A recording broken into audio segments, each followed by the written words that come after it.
Muy buenos días. Aquí vamos a hacer lo referente a la explicación de la clase de la semana 8, el cual hace referencia a los términos procesales.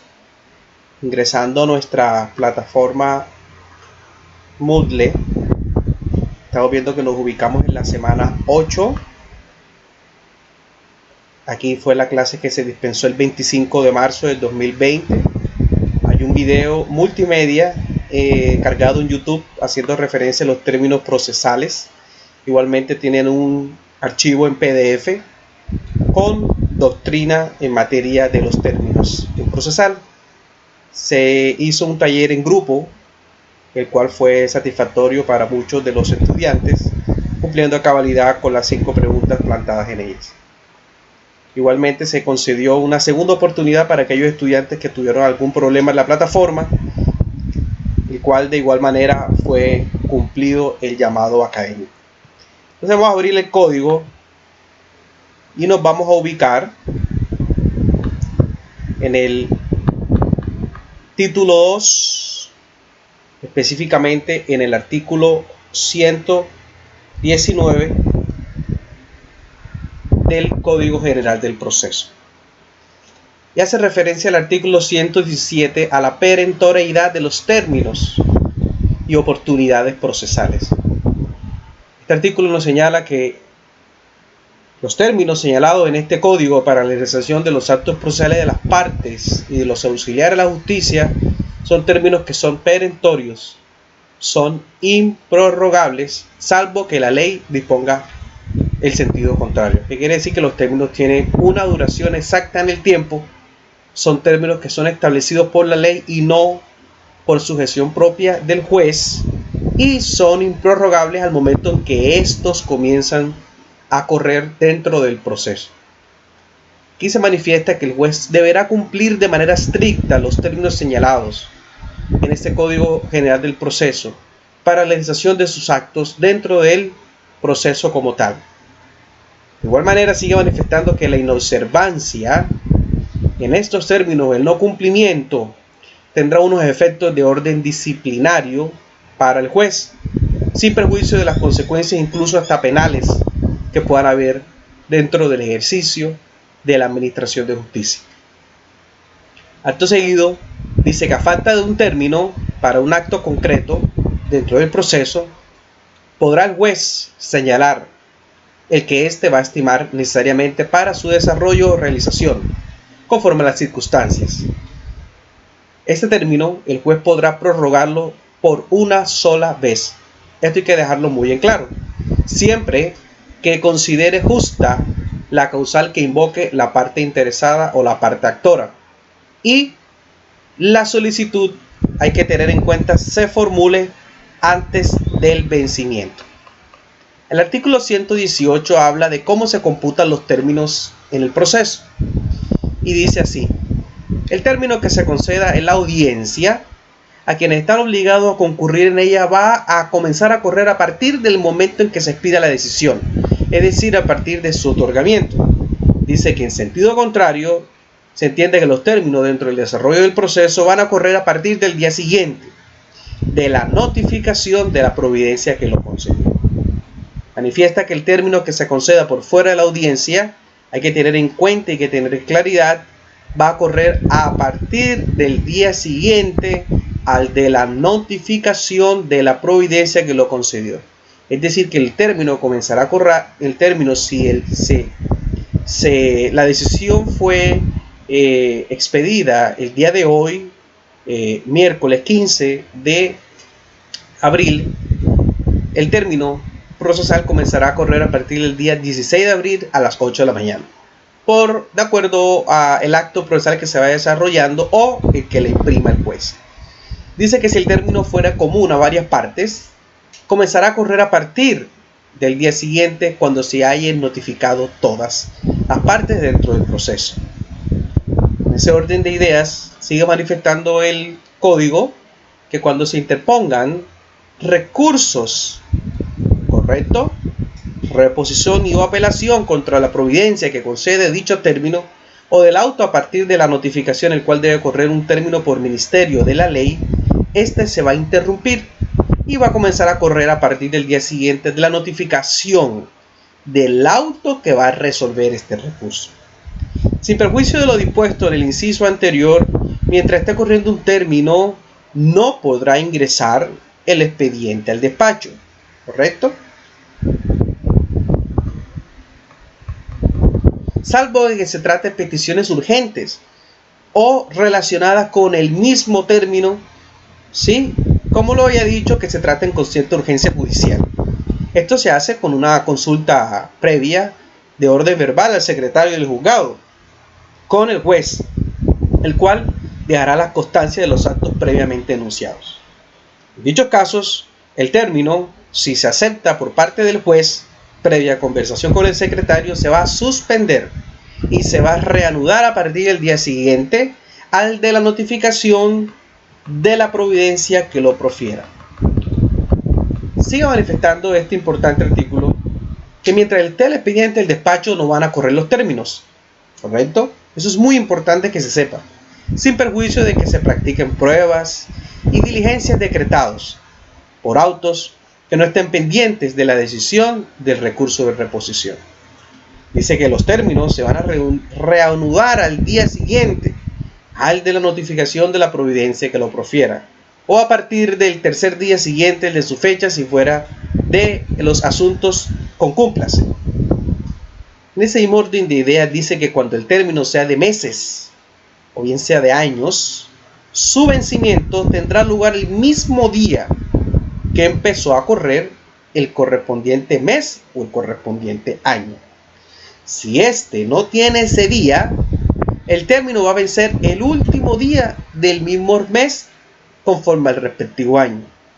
Si su vencimiento ocurre en día inhábil, se va a extender hasta el primer día hábil siguiente. Eso es muy claro.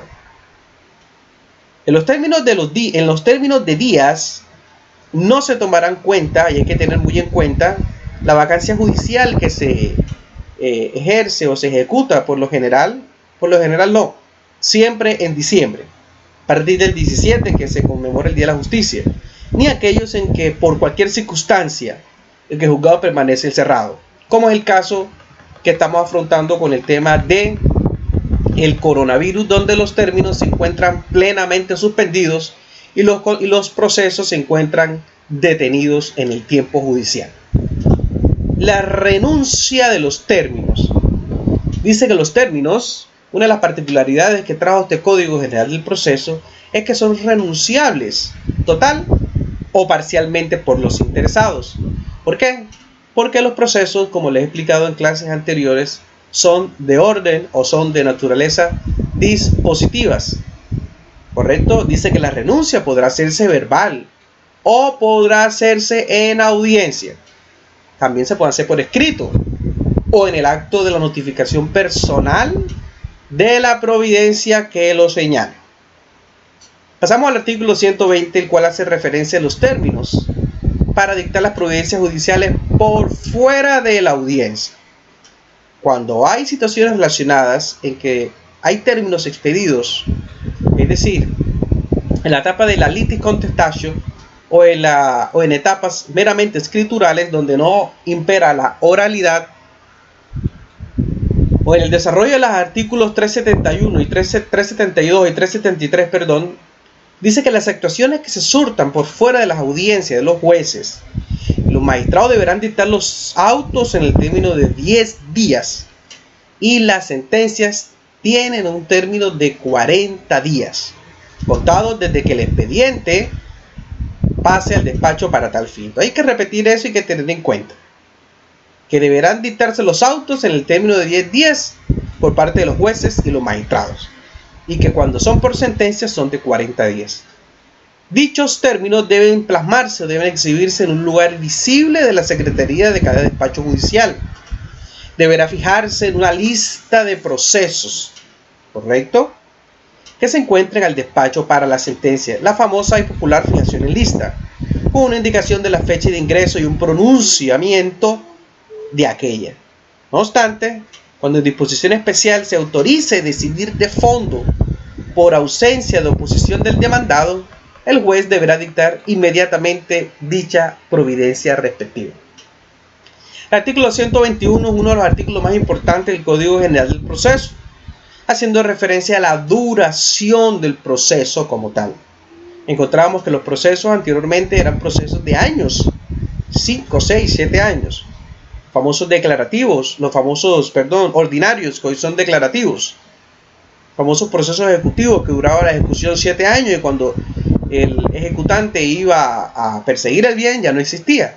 Esto cambió con el 121, haciendo referencia a que salvo interrupción o suspensión del proceso por causa legal, como es el caso del que estamos enfrentando del coronavirus, dice que no podrá transcurrir un lapso superior a un año para dictar sentencia de primera o de única instancia. Contado, este término se entiende que es contado a partir de la notificación del auto admisorio de la demanda o del mandamiento ejecutivo a la parte demandada o a la parte ejecutada. Esta se va a entender a partir de la notificación por estado. Del mismo modo, el plazo para resolver la segunda instancia hay que tener en cuenta que no podrá ser superior a 6 meses, contados o tenidos en cuenta a partir de la recepción del expediente en la secretaría de dicho juzgado o un tribunal. Dice que vencido el término previsto en el inciso anterior, sin haberse dictado la providencia correspondiente, una de las situaciones muy importantes y que en cierto momento se presentaron es que el funcionario judicial, entiéndase juez o entiéndase magistrado, perdía competencia. Esto fue modificado por la sentencia C443 de 2019, que más adelante vamos a tocar. Entonces perdía competencia para conocer del proceso, con lo cual, al día siguiente, este debería informarlo a la sala administrativa del Consejo Superior de la Judicatura y debía remitir el expediente al magistrado o al juez siguiente en turno, ¿correcto? Quien asumiría la competencia y proferiría la providencia dentro del término máximo de 6 meses. Es decir, que el proceso duraba año y medio cuando se presentaban este tipo de situaciones. La remisión del expediente la haría directamente el juez, sin necesidad de que hubiese reparto, ni participación de las oficinas de apoyo judicial. El juez, el magistrado, que recibe el proceso debía informar a la sala administrativa del Consejo Superior sobre su recepción, ¿correcto? Y la expedición de la sentencia de entre estos tipos de procesos, ¿correcto? Estas son unas situaciones que se presentaban al momento en que había una mora por parte del juez al momento de dictar la sentencia. Situación que afectaba notoriamente la calificación del juzgado en materia de su gestión judicial ante el público o ante los usuarios de la rama judicial, ¿correcto? Dice que excepcionalmente el juez o el magistrado podría prorrogar por una sola vez el término para resolver la instancia respectiva, hasta por 6 meses más, con una explicación de la necesidad de hacerlo mediante auto que no iba a admitir recurso alguno. Dice que sería nula de pleno derecho la actuación posterior que realizara el juez que haya perdido competencia para emitir la respectiva providencia. Eso se dio en su momento antes de la implementación de la sentencia C443 del 2019. ¿Qué trajo esta sentencia? ¿Qué dijo? Dijo la sentencia C443 haciendo referencia a declarar la palabra de pleno derecho como inexequible, ¿correcto? Atribuyendo o trasladando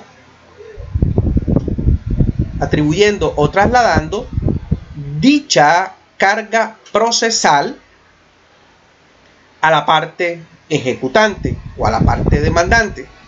En tal sentido y en tal virtud, al momento en que este juez no se le hacía la requisición, ¿correcto?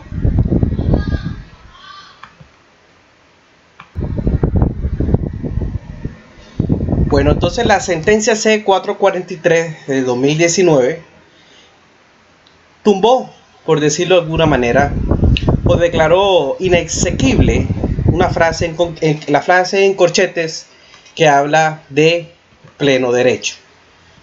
Dice que salvo interrupción o suspensión del proceso por causa legal no podrá transcurrir un lapso superior a un año para dictar sentencia de primera o única instancia, contado a partir de la notificación del auto emisor y la demanda o del mandamiento ejecutivo a la parte demandada o ejecutada. Del mismo modo, el plazo para resolver la segunda instancia no podrá ser superior a 6 meses. Eso hay que tenerlo muy en cuenta, los términos de primera y de segunda instancia. ¿Correcto? Entonces, la declaratoria de inexequibilidad de la frase entre corchetes de pleno derecho dejó entonces la puerta abierta para que el juez de primera instancia, ¿correcto?, siguiera asumiendo o manteniendo la competencia del proceso si el interesado, llámese demandante o demandado, no presentaban antes de la sentencia su solicitud de determinación del proceso, ¿correcto? Y que por tanto, si esta solicitud no era presentada dentro del término que acabo de mencionar, y es que es antes de la sentencia, el funcionario judicial seguía o sigue conociendo el proceso y sus actos, lo más importante es que sus actos posteriores no se declararán como nulos de pleno derecho, sino nulos relativos, que son saneados por el paso del tiempo. Esa fue una de las principales situaciones que cambió la sentencia expedida por la Honorable Corte Constitucional 443 de 2019, en donde modificó parcialmente el artículo 121, el cual hacía que los jueces perdieran la competencia total y absoluta y declaraban que posteriormente a los actos expedidos cuando el juez superaba el año eran decretados nulos de pleno derecho. Hoy no, hoy son nulos relativos saneables.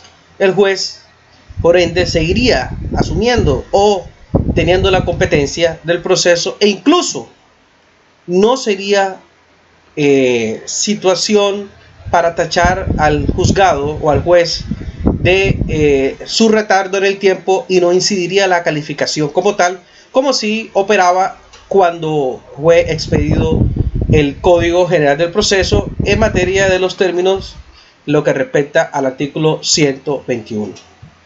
En ese orden de ideas hemos terminado nuestra clase de términos procesales, cual compete el artículo 119, 120 y 121. Algo muy fácil y algo que hay que tener muy en cuenta en materia de números y que ustedes podrán interpretar al momento en que vean el video de la plataforma YouTube con el calendario, haciendo la respectiva práctica en materia de la contabilización de los términos por fuera del proceso y dentro de la audiencia. Los términos que hay en la primera instancia y en la segunda instancia. Los términos que hay o cómo corren los términos en la litis contestantio y los términos que corren en la etapa de oral o verbal dentro del proceso como tal, de acuerdo a lo que establece el artículo 372 y 373.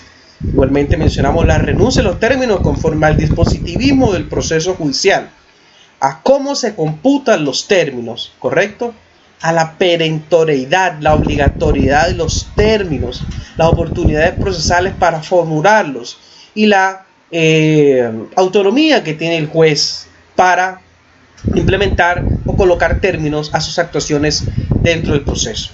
En ese orden de ideas, la clase queda finalizada, queda plenamente grabada para su formal acceso.